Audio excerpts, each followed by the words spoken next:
성경을 읽다가 이런 구절을 발견했어요. 내가 이를 때까지 읽는 것과 권하는 것과 가르치는 것에 전념하라. 예, 사도 바울이 디모데에게 쓰는 편지인데요. 교회 공동체를 어떻게 말씀으로 이끌어야 하는지 말하고 있죠. 아, 그렇군요. 여기서 성경을 권하는 것과 가르치는 것은 이해가 됩니다. 그런데 함께 성경을 읽는 것은 무슨 뜻이죠? 바울은 이 부분이 왜 그렇게 중요하다고 생각을 했을까요? 바울은 이게 하나님의 백성에게 정말 중요한 관습이었다는 거죠. 이스라엘 백성이 출애굽한 후 시내산을 떠올려 보세요. 그들은 더 이상 노예가 아니었어요. 새로운 정체성과 삶이 필요했죠. 그때 모세가 온 백성들을 모아 큰 소리로 성경을 읽습니다. 그들이 누구고 어디에서 왔고 어떤 부름을 받았는지 다시 생각하게 해줬어요. 이것이 성경 속 첫 번째 커뮤니티 성경 읽기입니다. 맞아요. 그런데 그게 끝이 아니었어요. 마침내 약속의 땅에 도착했을 때 여호수아는 온 백성들을 모아 함께 말씀을 큰 소리로 읽고 들었죠. 그들이 어디에서 왔고 새로운 삶을 어떻게 살아가야 하는지 기억하도록 말이에요. 그럼 이건 항상 해왔던 거군요. 사실 그렇지 않아요. 여호수아가 죽은 후에는 하나님의 말씀을 듣기 위해 사람들이 모였다는 이야기가 없어요. 그리고 그 다음 세대들은 하나님과 그들의 역사를 모르는 세대가 되었죠. 하나님이 하신 일을 다 잊어버린 겁니다. 그 후 몇백 년이 지나서 요시아라는 왕이 말씀을 다시 발견합니다. 그리고 이 관습을 다시 시작하기 위해 이스라엘 백성들을 불러 모았죠. 새로운 운동이 시작된 겁니다. 하지만 곧 백성들은 잊어버렸고 결국 포로로 잡혀갑니다. 그 이후로 에스라와 느헤미야가 이스라엘로 돌아와 사람들에게 어떻게 살아야 하는지 또다시 상기시켜줄 필요가 있었습니다. 정말 대단한 관습이네요. 예, 그래서 커뮤니티 성경 읽기는 유대인의 삶의 핵심이 됐습니다. 매주 회당에 모여 말씀을 함께 들었죠. 예수님도 이 커뮤니티 성경 읽기에 참여하셨습니다. 심지어 본인의 사역도 그 시간에 발표하셨죠. 그는 두루마리에 적힌 이사야 말씀을 읽은 후 본인에 대한 말씀이라고 모두에게 선포하셨습니다. 그래서 바울은 이러한 관습을 유지해야 한다고 디모데에게 말합니다. 이를 통해 전체 공동체가 말씀 속으로 깊게 들어갈 수 있게 말이죠. 혼자 성경을 읽기는 어렵습니다. 집중하기가 쉽지 않죠. 하지만 하나님의 말씀을 소리내서 함께 읽을 때 변화가 일어납니다. 말씀만 들으면 됩니다. 그리고 함께 나누는 거죠. 이 관습은 어려운 상황이 닥쳤을 때마다 하나님의 사람들이 항상 하던 일입니다. 커뮤니티 성경 읽기를 통해서 하나님을 알고 우리가 누구인지 기억해야 합니다. 하나님이여 나를 구원하소서. 능하신 이가 큰 일을 내게 행하셨으니 내가 너희를 고아와 같이 버려두지 아니하고 하나님을 두려워하는 너희들아 내가 그들에게 재앙을 내리리라. 할렐루야 할렐루야 여호와를 찬양하라. 만군의 여호와여, 주 여호와 나의 힘이시오. 우리서 내 말씀대로 내게 행하라. 당신이 그래도 자기의 온전함을 굳게 지키느냐? 내가 그에게 새 아들을 낳았으니 내 손으로 하는 모든 일에 복을 주시리니 침상에서 내려오지 못할지라. 우리에게로 마주오는 자가 누구냐? 그의 내 길을 준비하다.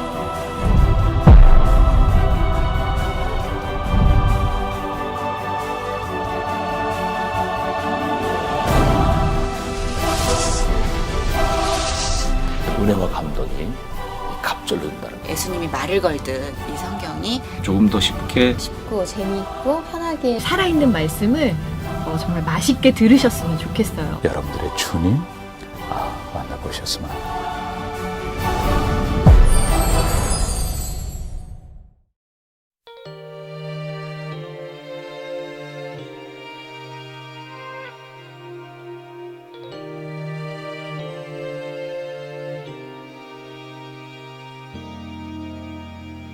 세상 모든 사람들 오직 자기만 1월 3일 신년 감사주일 예수를 누리라 그 첫 번째 말씀 사랑의 예수를 누리라 에베소서 1장 1절부터 6절까지의 말씀. 하나님의 뜻으로 말미암아 그리스도 예수의 사도된 바울은 에베소에 있는 성도들과 그리스도 예수 안에 있는 신실한 자들에게 편지하노니 하나님 우리 아버지와 주 예수 그리스도로부터 은혜와 평강이 너희에게 있을지어다. 찬송하리로다.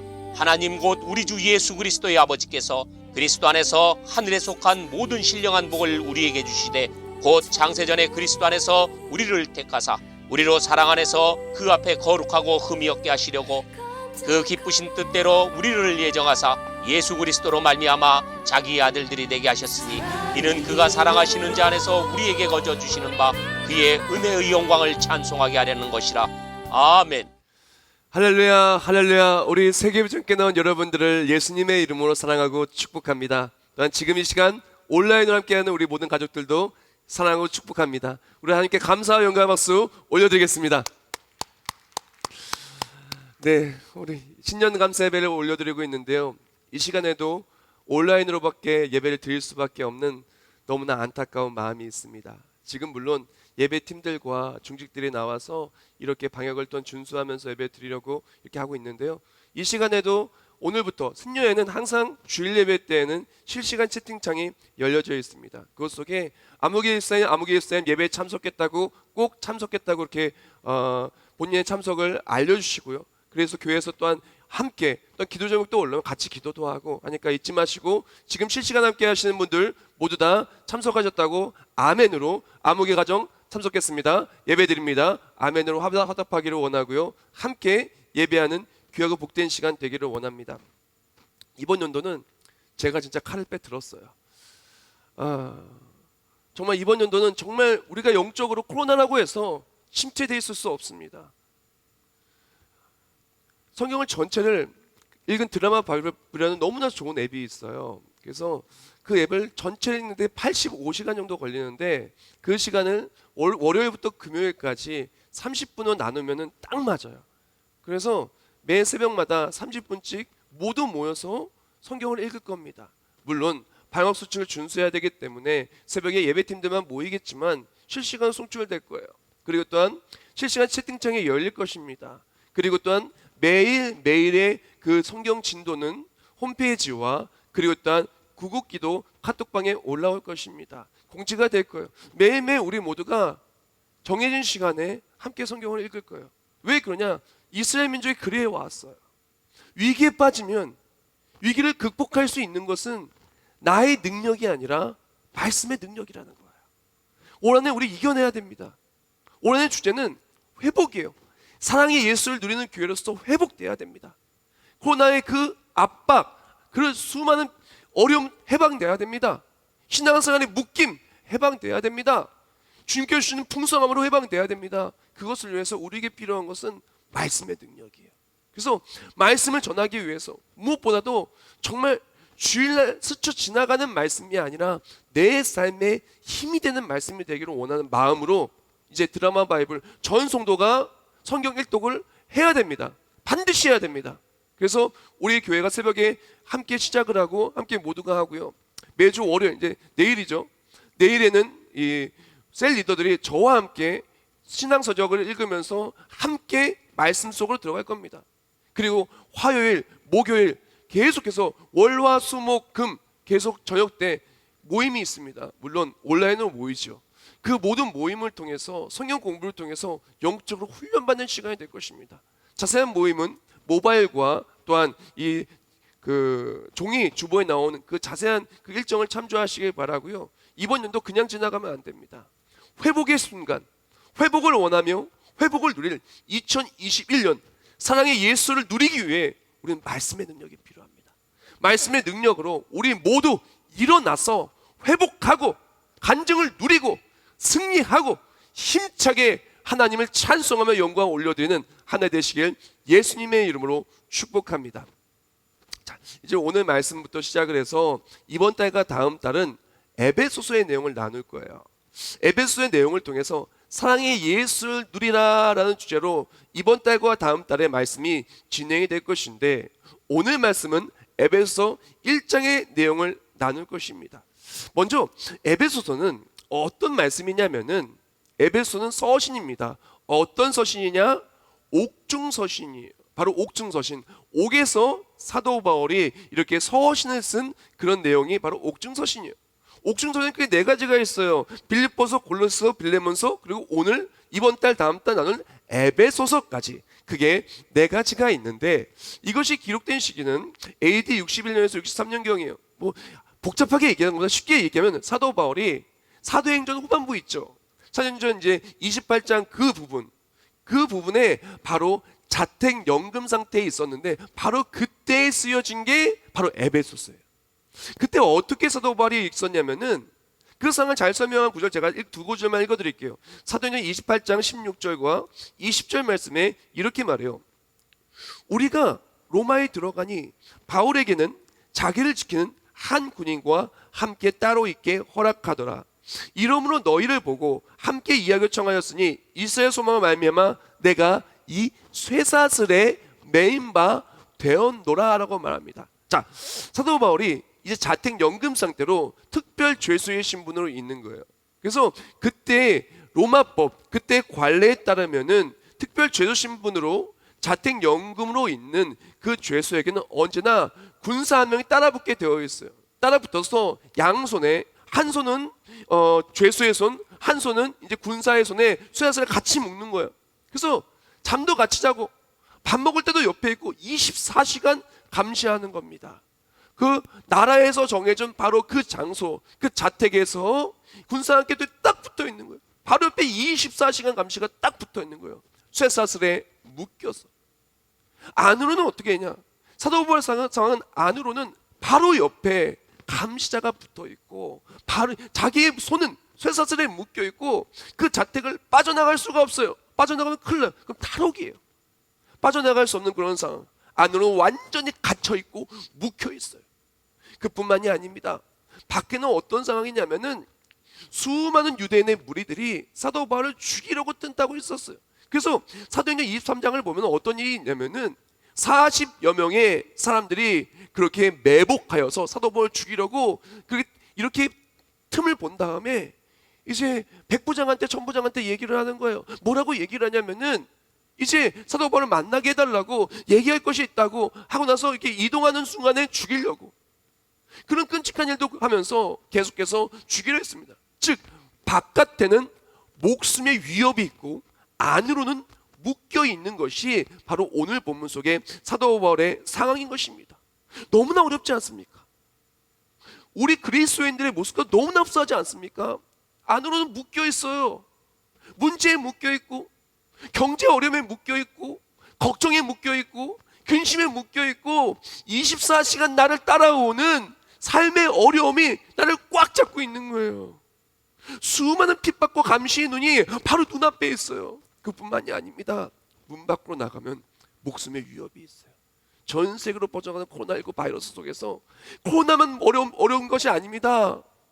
기독교만 그렇게 악의적으로 보도하고 편파적으로 보도하고 핍박하고 너무나 불공정한 대우와 그리스도인들을 못 살게 구는 그 수많은 무리들이 너무나 많은 것이 오늘의 현실 아니겠습니까? 사도 바울의 모습은 오늘날의 그리스도인들 모습과 너무나도 흡사한 것입니다. 바로 그렇게 묶여있고 막혀있는 상황 속에 사도 바울이 옥중에서 서신을 쓴 겁니다. 그것이 에베소서예요. 사도행전 바로 그 후반부에 쓴 것이 바로 에베소서입니다. 근데 그 에베소서는 어떤 것이냐면 서신인데 단순히 에베소 도시에 있는 그 교인들에게만 편지를 쓴 것이 아니라 에베소 교회와 소아시아의 모든 교회들에게 서신을 보낸 거예요. 그래서 에베소 1장 1절 말씀에 이렇게 말하죠. 하나님의 뜻으로 말미암아 그리스도 예수의 사도된 바울은 에베소에 있는 성도들과 그리스도 예수 안에 있는 신실한 자들에게 편지하노니라고 말합니다. 즉 에베소는 그런 상황 속에서 묶이고 막히고 생명의 위협 속에서 편지를 쓴 거예요. 에베소라는 도시와 그 근처에 있는 소아시아의 교회들에게 편지를 썼습니다. 자, 그렇다면 에베소라는 도시는 어떤 도시일까요? 에베소 도시의 상황은 어땠으며 이 소아시아는 바로 에베소로부터 어떠한 영향을 받고 있었을까요? 이게 너무 중요한 부분인데 이것을 이해해야 우리 에베소를 잘 알 수가 있고 우리 상황과도 너무나 흡사한 걸 알 수가 있습니다. 에베소 도시는 어떤 도시냐면은 이제 소아시아의 수도라고 말하는 정말 그런 핵심이 되는 메카가 되는 도시였어요. 우리나라 따지면 서울에 달하는 그런 아주 중요한 도시고 그런 항구 도시입니다. 그런데 이곳에는 보통 어떤 것들이 굉장히 성행하고 유행했었냐, 무엇이 핵심 메카였냐, 그것에 딱 들어가면은 무려 425피트짜리, 무려 129m, 129.54m 정도 되는 거의 130도 되는 엄청나게 높은 그 우상 석상이 하나 있어요. 그게 뭐냐면 다이아나라고 하는 다산을 뜻하는 그런 우상의 그 석상이 엄청나게 크게 높게 있는 거예요. 생각해보세요. 130m면요 아파트로 50층 높이에요. 그 시대에 그 높은 걸 어떻게 만들었는지 신기한데 그것이 바로 중심에 딱 있는 거예요. 그뿐만이 아닙니다. 바로 그 옆에 신전이 있는데 다이아나 신전이죠. 근데 이 다이아나라고 하는 그 우상은 무엇을 뜻하냐면은 다산, 많이 낳는 것을 다산과 풍요를 뜻하고 있어요. 그 우상의 그런 의미와 함께 그 신전 안에는 수백여 명의 여사제들이 종교의 이름으로 말할 수 없는 음란한 행위가 자연스럽게 당연하게 벌어지고 있었고 그것을 위해서 그것이 좋아서 때로는 여러 가지 이유로 또 중독돼서 수많은 사람들이 그곳에 오게 되는 거예요. 그뿐만이 아닙니다. 수많은 사람들이 오게 되니까 바로 그 다이아나 신전 마치 관광지에도 같죠. 생각해 보세요. 그 시대에 아주 높이 있는 무슨 자유여신상처럼 그렇게 높은 그런 곳이 있고 그 안에 신전이 있고 자기 욕망과 욕구를 이렇게 그 합법적으로 표출할 수 있고 그러니까 그 안에 장사진들이 쫙 깔려 있는 거예요.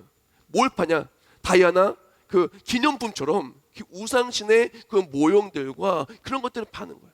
그것과 함께 그 앞에 철학자들과 또한 그 수많은 사람들이 그렇게 우상을 이야기하고 그런 것들 하면 점치는 거랑 비슷한 것처럼 그렇게 철학과 점과 우상을 이야기하는 수많은 사람들이 그렇게 장사진을 이루었다는 것입니다. 그런 상황이 바로 에베소 도시의 상황인 것이에요. 그래서 그곳에 가장 유행하는 그 가장 성행하는 것이 무엇이냐면은 이 다이아나를 통해서 이게 파는 수많은 우상과도 같은 것들을 파는 것이 굉장히 활성화되어 있고 그것과 함께 항구 도시니까 수많은 사람이 오면서 그것을 자연스럽게 접하는 거예요. 우상을 접하고 자기의 탐욕을 자연스럽게 표출하고 그것들 속에서 자연스럽게 그것은 퇴폐하고 너무나 타락하고 너무나 음란한 도시가 바로 에베소 도시였다는 것입니다.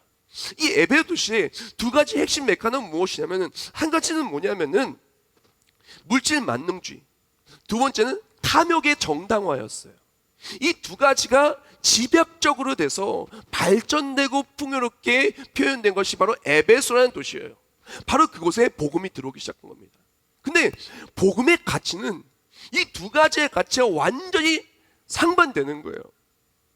물질 만능주의와 탐욕의 정당화와 반대로 오직 예수, 하나님께 영광이 모든 핵심 맥하고 탐욕의 중심이 아니라 하나님의 기쁨이 되는 게 중심이다 보니까 완전히 섞일 수가 없는 거예요. 물과 기름인 거예요. 만날 수가 없어요. 빛과 어둠인 거예요. 도저히 섞일 수가 없는 상황 속에서 복음이 들어오니까 생각해 보세요. 이제 우리 기독교와 또한 우리 초대교회의 모든 그 교리와 그들이 전하는 것을 보면 우상은 절대 섬기면 안 돼요. 근데 어떻게 돼요? 지금 그 에베소의 도시의 중앙에는 무려 129m, 아파트 50층 되는 엄청나게 높은 그 우상신 석상이 있잖아요. 그러니까 지금 그것으로 말미암아 수많은 사람들이 돈을 벌고 수많은 사람들이 정욕을 취하고 자기의 만족을 취하고 있는데 기독교가 들어오고 초대교회가 들어오면은 일단 자기가 장사하는데 위협을 받는 거예요. 자기의 탐욕과 정욕을 해결하는데 방해가 되는 거예요. 그러니까 어떻게 했냐? 지금 이 기독교가 눈에 가시예요. 마음에 안 들어요. 그렇게 그리스도인을 핍박하는 게 당연해요. 거기다가 한 수 더 떠서 유대인의 무리들은 어떻게든 예수 그리스도를 못 전하게 방해합니다. 그래서 에베소 도시에서 그 말씀을 전할 때 유대인의 무리들이 마음이 사도행전에 나오죠. 마음이 굳어서 자꾸 말씀을 전하지 못하게 만드는 거예요. 그래서 어떡합니까? 나중에 말씀을 전하라고 전하다가 결국 사도 바울도 못 전해서 이동해서 두란노에서 말씀을 전하잖아요. 그게 에베소 도시의 상황인 것입니다. 물질 만능주의와 탐욕의 정당화 속에서 그것들을 위하여 그리스도인들을 핍박하는 상황. 그리스도인들은 도저히 설 곳이 없을 것만 같은 바로 그런 상황 속에서 사도 바울이 본인은 감옥에 갇혀있고 묶여있고 앞으로는 목숨이 위협이 있는 상태 속에서 에베소에 편지를 썼다는 것입니다. 에베소에 무슨 편지를 썼을까요? 무슨 내용을 썼을까요? 놀랍게도 누림에 대한 내용을 썼어요. 에베소에 있는 성도들아, 너희 참 불쌍하다, 힘들지, 어떡하냐 막 그런 얘기가 아닙니다. 그리스도인들이 무엇을 누릴 수 있는지, 그리스도인들이 어떻게 이 모든 것을 이겨낼 수 있는지, 하나님의 어떠한 분이신지, 우리가 누구인지, 우리가 어떻게 해야 위기가 회복의 간증이 되고 능력이 될 수 있는지는 에베소서를 통해서 전하게 됩니다. 그래서 에베소서를 보면은 이제 서신은 사도 바울의 기도로부터 시작을 합니다. 우리가 누군지를 말하기 시작합니다. 그리고 쭉 나오던 마지막에는 어떻게 하냐, 하나님의 전신갑주로 승리하는 게 나와요. 사랑하는 성도 여러분, 오늘날 우리에게 어떤 말씀이 필요할까 굉장히 고민했어요. 사도행전 강의를 작년에 60여일 걸쳐서 다 한 이후에 말씀을 묵상하면서 에베소를 나눠야 되겠다. 에베소를 나눠서 정말 이 어렵고 있는 상황 속에서 물질 만능주의와 탐욕의 정당화가, 그것을 위해서 그리스도인들 핍박하고, 그것을 위해서 수많은 사람들이 눈에 보이는 것에 그렇게 집착하는 시대에 살고 있는 우리들에게 마치 오늘날의 에베소가 된 이 현 시대 속에서 우리가 말씀의 능력으로, 하나님이 말씀하신 말씀의 누림으로 우리가 이겨야 되겠구나 하고 에베소서를 들고 나왔습니다. 자, 그렇다면 에베소서 사도 바울이 이제 에베소 1장 이번 주 다음 주에도 쭉 나눌 것인데, 가장 먼저 그리스도인들이 무엇을 누릴 수 있다라고 얘기를 합니까? 무엇으로도 누림이 있다라고 얘기합니까? 자, 에베소 1장 2절 말씀에 이렇게 말해요.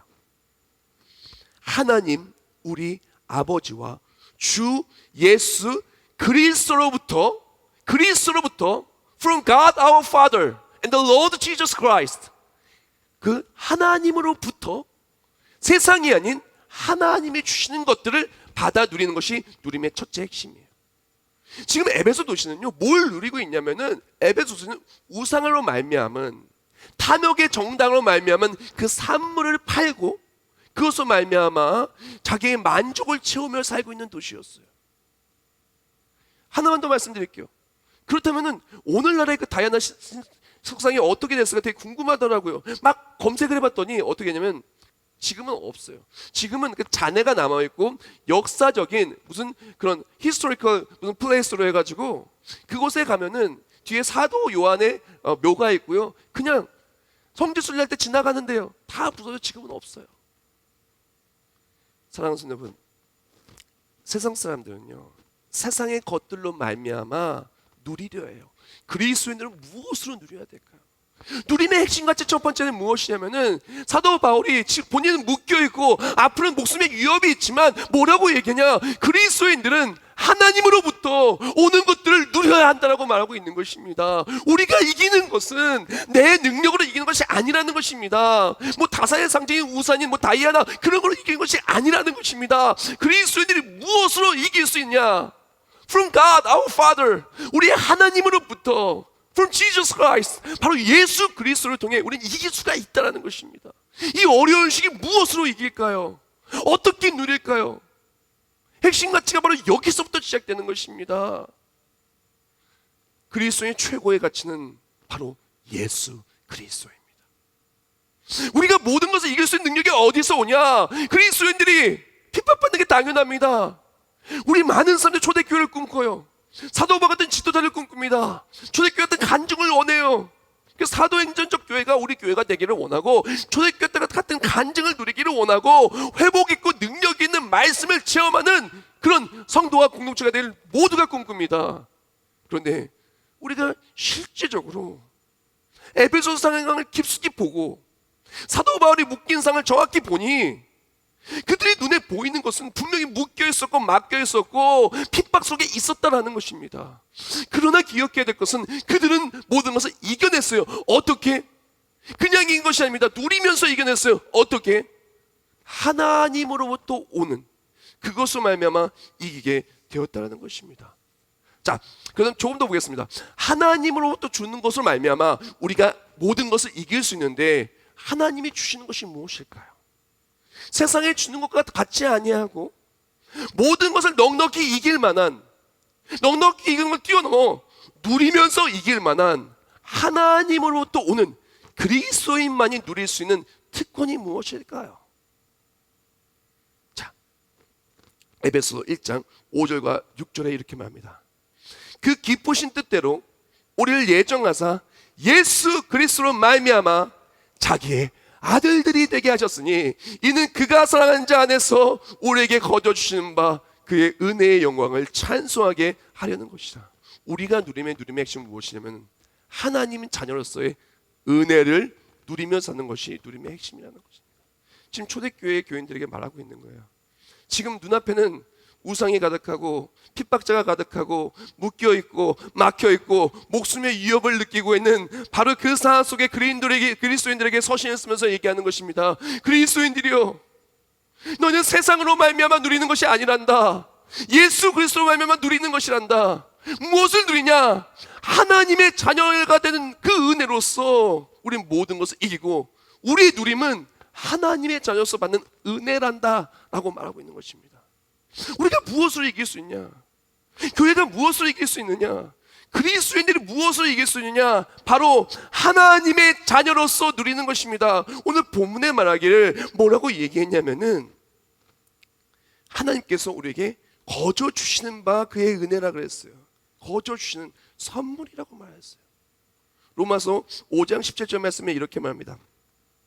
더욱 은혜와 의의 선물을 넘치게 받는 자들은 한 분 예수 그리스도를 통하여 생명 안에서 왕노릇하리로다.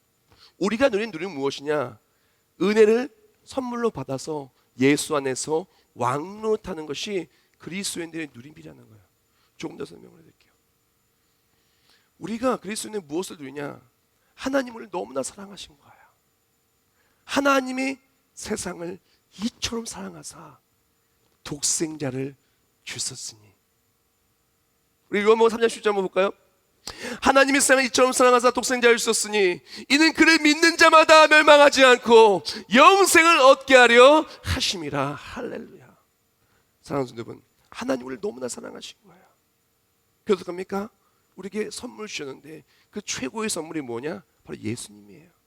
우리가 예수님을 돈으로 산 거 아닙니다. 우리 공로로 산 거 아닙니다. 우리 힘으로 산 거 아닙니다. 우리 무엇으로 산 거 아닙니다. 하나님의 세상을 이처럼 사랑하사 독생자를 주셨으니 사랑의 하나님을 너무나 사랑해서 예수님을 선물로 주신 거예요. 예수님이 이 땅에 오셔서 그의 생명을 우리에게 선물로 주셨어요. 왜? 우리를 살리시기 위해서. 다이아나라고 하는 신전, 그 엄청난 높이의 그 우상신은 어느 순간 완파되고야 맙니다. 우리 삶에 수많은 눈에 보이는 물질 만능주의, 탐욕의 정당화는 어느 순간 사라지고 완파되고야 맙니다. 그것들의 누림은 사라질 날이 반드시 오게 되는 겁니다. 물질 때문에 누리는 것도 사라질 날이 있게 되고 탐욕의 정당화 속에 누리는 모든 것들도 다 사라지게 됩니다. 젊어서 누릴 수 있는 건, 나이 들어 누릴 수 있는 건 모두 다 결국엔 탐욕의 정당화 다 사라져요. 그러나 우리 그리스도인이 누리는 누림은 뭐냐면은 하나님의 은혜는 영원히 사라지지 않아요. 그게 그리스도의 누림이에요. 우리를 구원하여 주신 하나님의 은혜는 예수 그리스도 믿는 믿음으로 말미암아 하나님의 자녀가 되어서 영원한 천국에 들어가는 그 은혜는 누구도 빼앗을 수 없어요. 사망이요, 높음이요, 기쁨이요, 권세자들이요, 그 무엇도 그리스도의 사이에서 끊을 수가 없는 거예요. 누구도 막을 수 없는 은혜가 우리에게 있어요. 그리스도인들이 무엇을 누리냐? 바로 가장 큰 선물, 구원받은 구속의 은혜가 그리스도인들의 최고의 누림이라는 것입니다. 하나님으로부터 오는, 세상은 절대 줄 수가 없어요. 세상은 단편적이고 일시적이고 제한적이에요. 그러나 하나님이 주신 은혜는 무한하고 영원하고 완벽하고 위대해요. 그리스도인은 그것을 누리는 거예요. 그것으로 승리하는 것입니다. 그것을 가지고 나아갈 때 어떤 풍파가 와도 넉넉히 누리며 이기는 거예요. 왜? 이 어려움도 다 지나갈 것이기 때문에. 아무리 우리 핍박하고 세상의 권세와 수많은 것들도 결국엔 다 사라질 것이기 때문에. 그러나 그리스도인들은, 하나님의 자녀는 영원한 하나님 나라 속에서 영원한 영광에 있을 것이기 때문에 바로 우리는 그것을 알고 그것을 누리는 것이 그리스도인들의 누림이라는 것입니다. 그리고 그렇게 살아갈 때 매일매일 하나님은 하나님의 자녀로서 우리를 매일매일 일상의 은혜를 또 주세요. 매일매일 필요한 것, 말씀을 통해서, 찬송을 통해서, 기도를 통해서 은혜가, 소소한 은혜, 가장 큰 구원의 은혜와 함께 매일매일 주의 소소한 은혜, 우리 그리스도의 누리는 무엇이냐면 핍박이 없는 것이 아니라, 문제가 없는 것이 아니라, 갈등이 없는 것이 아니라, 장벽이 없는 것이 아니라, 어떤 장벽이 있어도 그 모든 문제는 다 사라지고 은혜가 영원하게 남는 것, 그리고 은혜로 매일매일 은혜를 공급해 주신 하나님을 누리는 것이 그리스도인들의 누림이라는 것입니다. 자, 그것과 함께 우리가 누릴 수 있는 누림은 무엇이냐면은 하나님의 자녀로서의 평강. 사도 바울 편지를 쓰면서 은혜와 평강이 너에게 넘칠지어다 하는데 그 평강이에요. 에베소 1장 2절과 3절 말씀이 이렇게 말합니다. 하나님 우리 아버지와 주 예수 그리스도로부터 은혜와 평강이 있을지어다. 찬송하려다 우리 하나님 곧 우리 주 예수 그리스도의 아버지께서 그리스도 안에서 하늘에 속한 모든 신령한 복을 우리에게 주시되라고 말합니다. 우리 그리스도인들이 누리는 누림, 오늘 마지막 누림인 동시에 누림은 뭐냐면은 평강이에요. 평강이요, 원어로 에이레네예요. 그리고 일단 구약에는 샬롬이죠. 이것은 하나님의 은혜, 카리스, 하나님의 은혜로 말미암아 오는 평강인데, 이 평강은 세상의 평강과는 달라요. 세상의 평강은 보통 이렇게 얘기할 수가 있어요. 뭐 잔잔한 물가에 갔어요. 그래서 조용한 곳에 가만히 방해하는 사람도 없이 푹 쉬고 있으면 그것을 보통 평강이라고 얘기하는데, 하나님이 말씀하시는 평강은 그거와 달라요. 요한복음 14장 27절 말씀에 에이렌의 평강을 말하면서 너무나 잘 설명을 했는데, 27절 말씀에 이렇게 말해요. 평안을 너희에게 끼치노니 곧 나의 평안을 너희에게 주노라. 내가 너희에게 주는 것은 세상에 주는 것과 같이 아니하리라. 너희는 마음에 근심하지도 말고 두려워하지도 말라라고 말합니다. 무슨 말이냐? 하나님 주신 평강은 두려워한 일이 있을 수 있어요. 근심한 일이 있을 수 있어요. 근데 그 평강은 무엇이냐? 두려움과 근심을 평강으로 바꾸신 하나님 일하심의 승리예요. 다른 말로 이 어떤 평강이냐면, 대적이 있고 어려움이 있을 때 하나님이 이겨주심으로 말미암아 하나님의 일하심으로 오는 평강이에요. 하나님의 승리하심으로 오는 평강이에요. 그냥 가만히 있는데 평강이 뭐 조용하고 그런 평강이 아니라, 대적이 있다면 대적을 짓밟아 이기시고 그 승리로 말미암아 평강이 오는 거예요. 문제를 짓밟아 이기시고 해결해 주시고 말미암아 평강이 오는 거예요. 내가 할 수 없는 일을 만났는데 하나님이 일하시고 말미암아 평강이 오는 거예요. 아직도 문제가 있어도 하나님이 일하시고 믿고 분명히 하나님 승리하게 주시기 때문에 평강이 오는 거예요. 샬롬은, 에이레네는 오늘 본문에 초대교회 에베소의 편지를 보낸 사도 바울이 말한 평강, 바로 이 평강이에요. 생각해 보시오. 은혜와 평강이 너에게 있을지어다. 어떻게 평강해요? 눈앞에는 지금 날 죽이려는 유대인 무리들과 손은 묶여 있고 어떻게 평강해요? 세상의 관점으로 보면은 에베소 도시가 어떤 도시예요? 소아시아는 어떤 영향을 받았어요?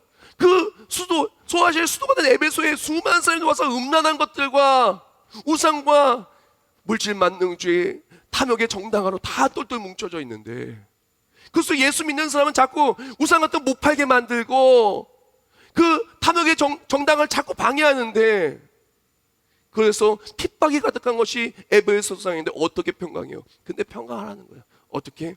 하나님이 일하실 것을 믿고 평강하는 것입니다. 나중에 어떻게 돼요? 에베소 도시는 변화됩니다. 에베소에 놀라운 역사가 나타나게 됩니다. 두란노 서원에 놀라운 역사가 나타나기 시작합니다. 에베소 도시에 놀라운 복음의 전파 역사가 나타나기 시작합니다. 하나님은 평강을 그의 일하심과 승리로 만들어 주신 것입니다.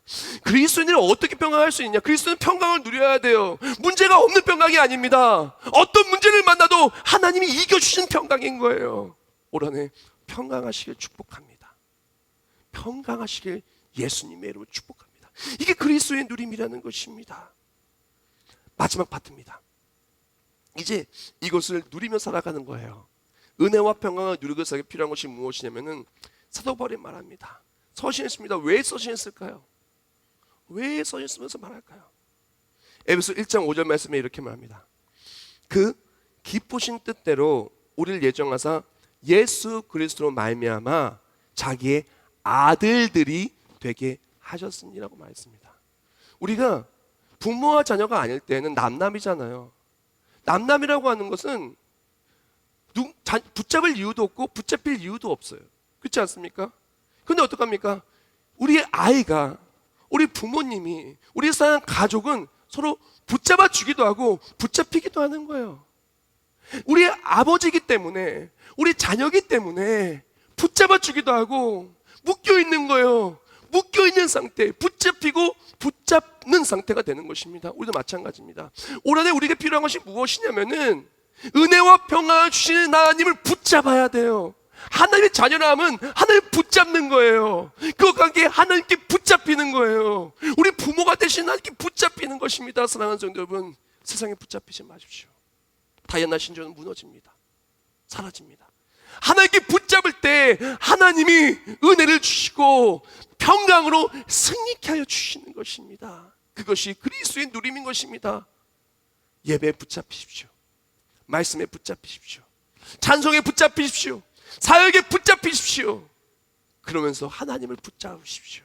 그때 은혜가, 평강이 충만하게 될 것입니다. 말씀을 마무리하면서 책 한 권을 추천하기를 원합니다.